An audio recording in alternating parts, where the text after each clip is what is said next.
నమస్కారం welcome to city India news. GHMC ఎన్నికల నేపథ్యంలో సికింద్రాబాద్ నియోజకవర్గంలో తార్నాక డివిజన్ ఎన్నికల పార్టీ నగరంలో మొదటి కార్యాలయం ప్రారంభించిన కేంద్ర హోంశాఖ సహాయ మంత్రి కిషన్ రెడ్డి।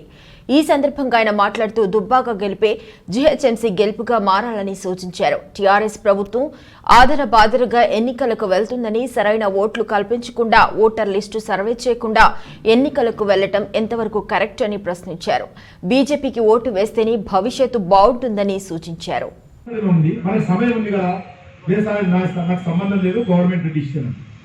ఈ రకంగా రాష్ట్ర ప్రభుత్వము ప్రత్యర్థి పార్టీలను దెబ్బతీసేటువంటి ప్రయత్నం చేస్తున్నారు।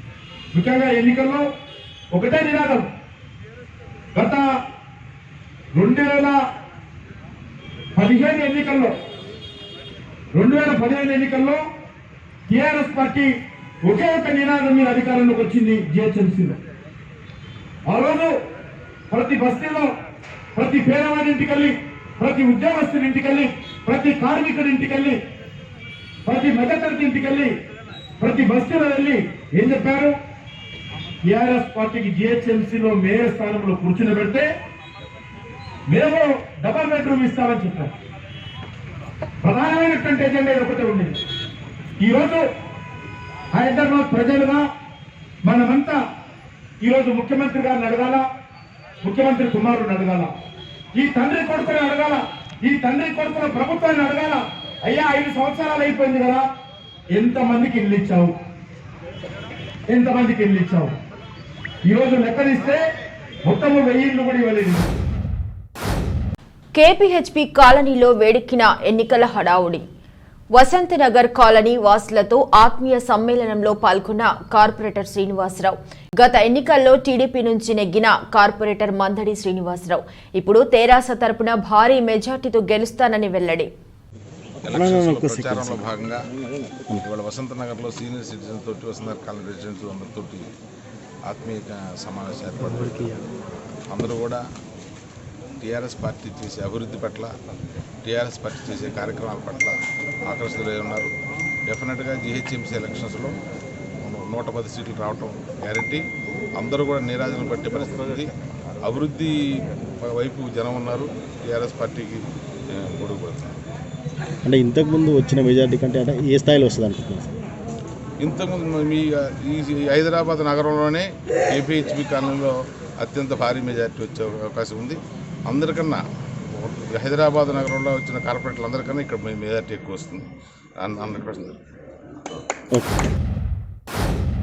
నగరంలో ఇటీవల కురిసిన భారీ వర్షాలు, వరదల కారణంగా నష్టపోయిన బాధితులు ప్రభుత్వం అందించే సాయం కోసం మీ సేవా కేంద్రాలకు బార్లు తీరుతున్నారు। ముంపునకు గురైన బాధితులకు తెలంగాణ ప్రభుత్వం 10,000 రూపాయలు ఆర్థిక సాయం అందిస్తున్న విషయం తెలిసిందే। అయితే వరదల సమయంలో రాష్ట్ర మంత్రులు, అధికారులు బాధితులకు స్వయంగా ఆర్థిక సాయం అందజేశారు।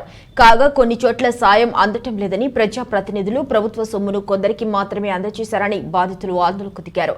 దీనిపై స్పందించిన ప్రభుత్వం సాయం అందని వారు మీ సేవా కేంద్రాల్లో తమ పేర్లను నమోదు చేసుకోవాల్సిందిగా సూచించింది।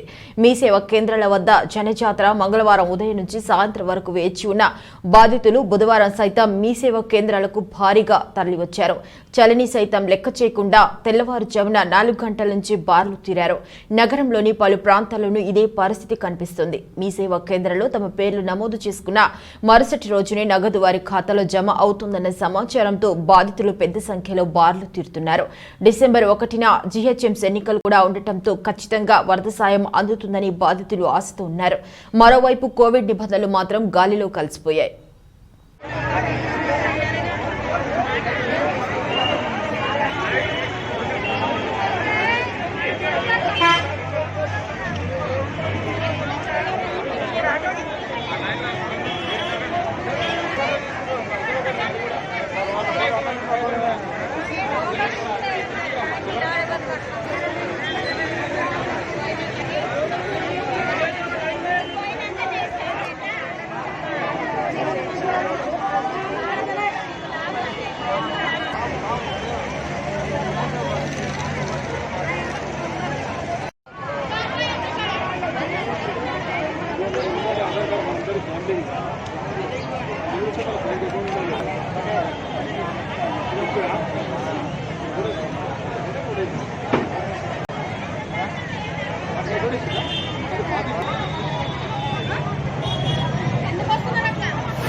టీఆర్ఎస్ పార్టీలో గత 6 సంవత్సరాలుగా విసికి వేసారి భరించలేక బీజేపీలో పార్టీలో చేరుతున్నట్లు టీఆర్ఎస్ నాయకులు చీరా శ్రీకాంత్ సుచరితలు తెలిపారు. టీఆర్ఎస్ నుండి బీజేపీలో చేరిన General Bazaar cloth merchant association general secretary Cheera Srikanth మరియు అతని సతీమణి చీరా సుచరిత వారి అనుచరగణంను కేంద్ర మంత్రి కిషన్ రెడ్డి పార్టీ కండువ కప్పి బీజేపీ పార్టీలోకి ఆహ్వానించారు.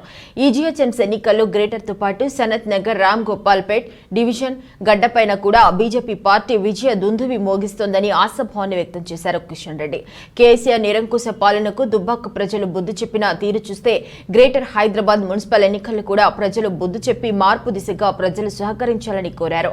గ్రేటర్ హైదరాబాద్ టీఆర్ఎస్ పార్టీ ఘోరంగా విఫలమైందని ఏ ఒక్క పని కూడా సక్రమంగా చేయకుండా టీఆర్ఎస్ పార్టీ నాయకులు జేబులు నింపుకున్నారు.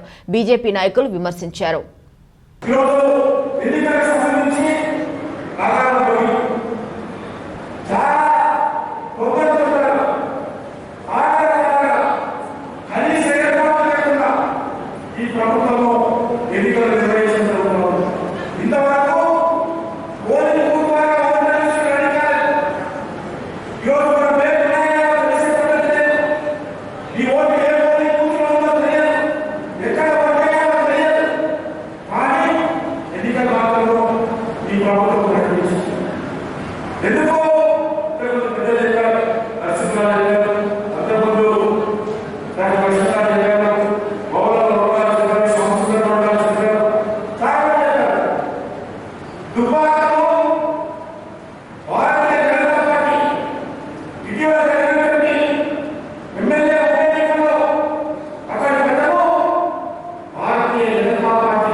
ఉదయాన్నే మీ సేవా కేంద్రాలు ప్రారంభం కాకముందే వరద సహాయం కోసం మీ సేవా కేంద్రాల వద్ద బార్లు కట్టిన వరద బాధితులు. కుత్బుల్లాపూర్ సర్కిల్ అన్ని ప్రాంతాలలో ఈ సమస్య ఎక్కువగా ఉంది. కరోనా భయం ఉన్న బాధితులు మాత్రం ఏ మాత్రం లెక్క చేయకుండా సహాయం కొరకు క్యూ లైన్లో నిలబడి దరఖాస్తు చేసుకుంటున్నారు.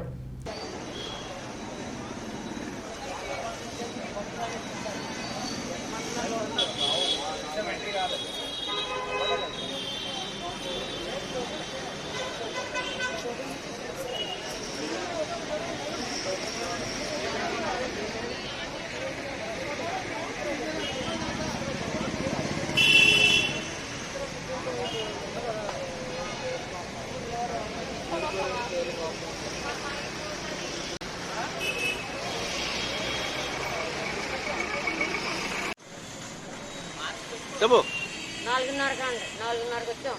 ఇక్కడ నిలబడ్డాం. వచ్చి ఎప్పుడు అవుతుందో 10 తెలియదా అండి. మొన్న కరోనా డబ్బులు వేసినట్టు అలాగే వేసేస్తే ఉండిపోను కదా అండి. ఇంత జనం ఎందుకు? ఇప్పుడే కరోనా రాదా?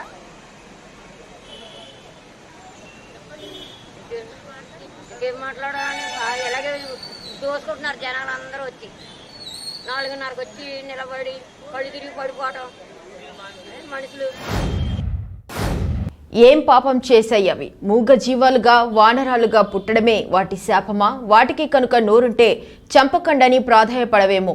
ఇంత కర్కశంగా వానరులకు విషం పెట్టి చంపిన హృదయ విదారక ఘటన మహబూబాద్ జిల్లా శనిగపురంలో చోటు చేసుకుంది. మహబూబాద్ జిల్లా శనిగపురం శివారుగుట్టెల మధ్యలో గోనె సంచిలో చనిపోయిన మృతదేహాలను పొదల మధ్యలో పడేసి వెళ్లిన సంఘటన కలకలం రేగుతోంది.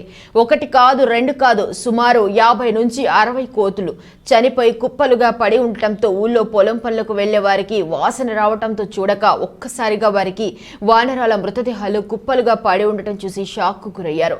ఎవరు చంపారో తెలీదు, ఎందుకు చంపారో తెలీదు, ఎక్కడ చంపారో తెలీదు. చనిపోయిన వాటిని మాత్రం తీసుకొచ్చి గుట్టల మాటున పడవేశారు. ఈ సంఘటనతో శనిగపురం గ్రామంలో విషాదం నెలకొంది. ఈ విషయం తెలుసుకున్న గ్రామ జనం అయ్యో పాపం వాటిని చంపటానికి చేతులు ఎలా వచ్చాయని ఆవేదన వ్యక్తం చేస్తున్నారు. ఈ విషయం తెలుసుకున్న ఫారెస్ట్ అధికారులు సైతం సంఘటన స్థలానికి చేరుకొని దర్యాప్తు చేసే పనిలో పడ్డారు.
బొమ్రస్పేట మండలం బొమ్రస్పేట గ్రామ పంచాయతీ కార్యదర్శి గోపాల్ సస్పెండ్ మరియు సర్పంచ్ జయమ్మకు షోకాజ్ నోటీస్ జారీ చేస్తూ ఉత్తర్వులు జారీ చేసిన జిల్లా collector పౌసబి bus September 30న MLA Patnam Narender Reddy ఆధ్వర్యంలో జరిగిన గ్రామ సభలో గ్రామ పంచాయతీ నిధులు 75 లక్షల దుర్వినియోగమై డిపిఓను విచారణకు ఆదేశించిన ఎమ్మెల్యే పట్నం విచారణ చేపట్టి గ్రామ పంచాయతీ నిధుల విషయమై సరైన రికార్డులు లేనందున డిపిఓ రిజ్వానా ఇచ్చిన నివేదిక ఆధారంగా పంచాయతీ కార్యదర్శిపై సస్పెన్షన్ వేటు వేసిన జిల్లా కలెక్టర్.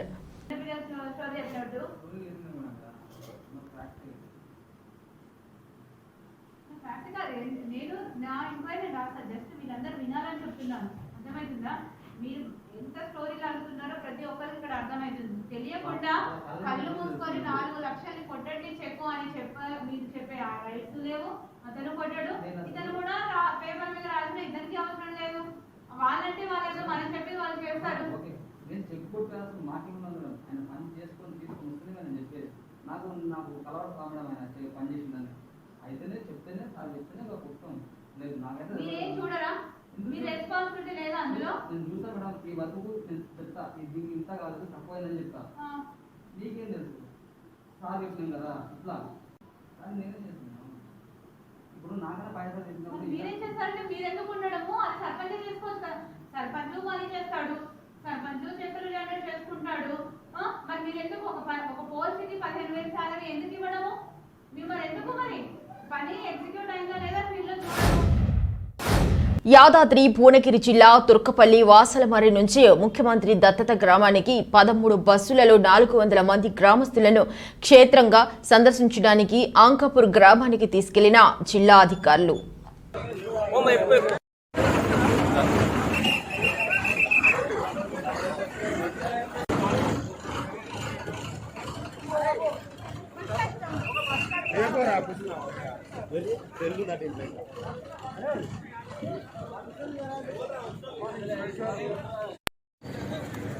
నమస్తే.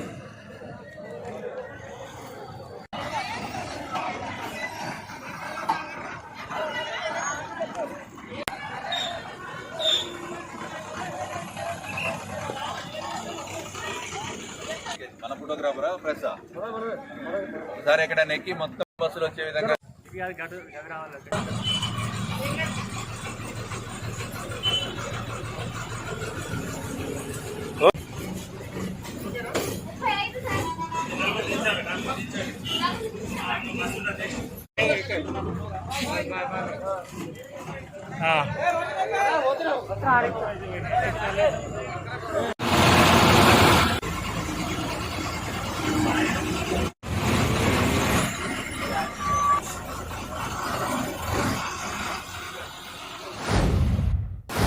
ఇవి బులెటిన్ అప్డేట్స్. మరొక బులెటిన్లో మళ్ళీ కలుసుకుందాం. అంతవరకు సెలవు. నమస్కారం. చేశారు.